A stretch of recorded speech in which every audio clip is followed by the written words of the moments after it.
All right, let's just jump right in. We're going to talk about a problem that I'm sure you've run into, how to get your AI chatbot to stop just telling you what you want to hear and, start being an actually useful thinking partner.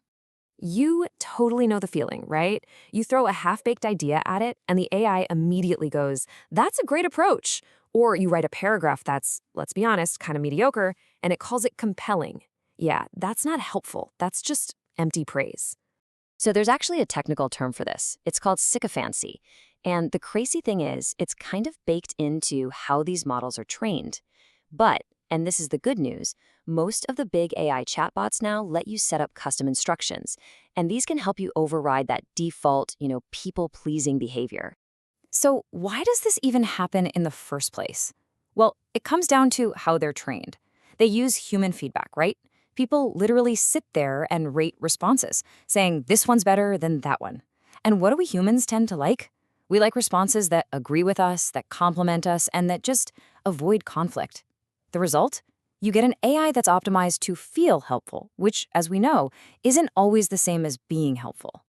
I mean, this quote just nails it. It really is the difference between a yes man and a trusted colleague.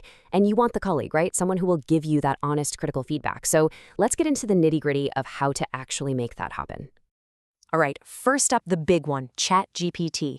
The process is actually pretty straightforward. You just need to know where to look. Okay, so what you're going to do is click on your profile icon and look for Customized ChatGPT. Just a heads up, in some of the newer versions, you might find this under Settings and then Personalization. But the crucial part, the thing you're looking for, is the box that asks, how would you like ChatGPT to respond? And here's the magic. You can literally just copy and paste this text directly into that box. What's so powerful here is the specific language. Phrases like, even if that means disagreeing with me, and don't lead with praise.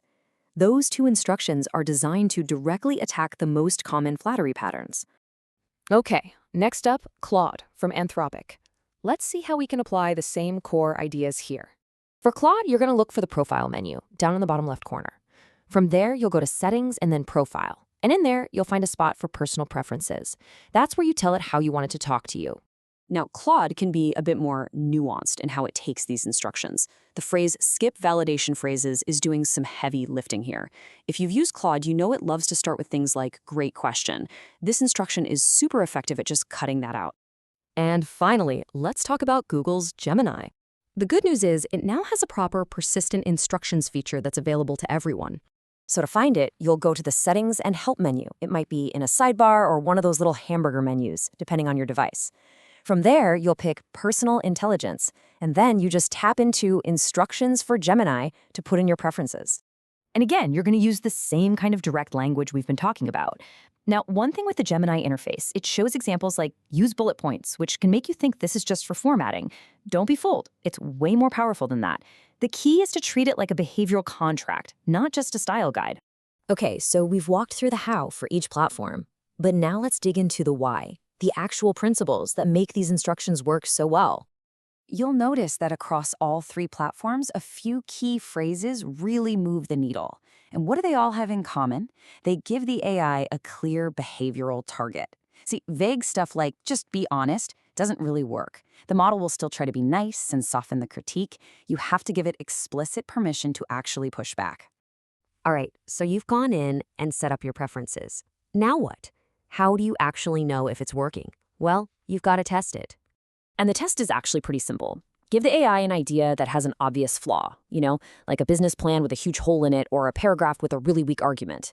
If the AI comes back and says something like, this is a solid foundation, well, your preferences aren't working. But if it finds that flaw and leads with it, then you know you're in business. Okay, before we wrap this up, I think it's really important to set some realistic expectations about what this technique can do and what it can't do. Look, let's be super clear about this. These custom preferences, they reduce the flattery, but they don't totally eliminate it. These models have some really deep-seated training that they just can't completely override, especially when you get into more emotionally charged topics. I love this analogy because it's perfect. Think of it like you're adjusting the defaults on a calculator. You're not changing the fundamental math, you're just changing which mode it opens in. These preferences are like a constant, persistent nudge, not a complete personality transplant. But hey, Even a consistent nudge can make a huge difference in the quality of your conversations over time. So let's do a super quick final recap. For ChatGPT, you're going to Settings, then Customize. For Claude, it's Settings, then Profile. And for Gemini, Settings, then Personal Intelligence. And look, if you only remember one thing from all this, make it this phrase: disagree with me when you see reason to. Because at the end of the day, that's really the whole point, isn't it? You don't want a mirror that just reflects your own ideas and biases back at you. You want a tool that actually sharpens your thinking. And teaching it to push back, well, that's the first, most important step to making that happen.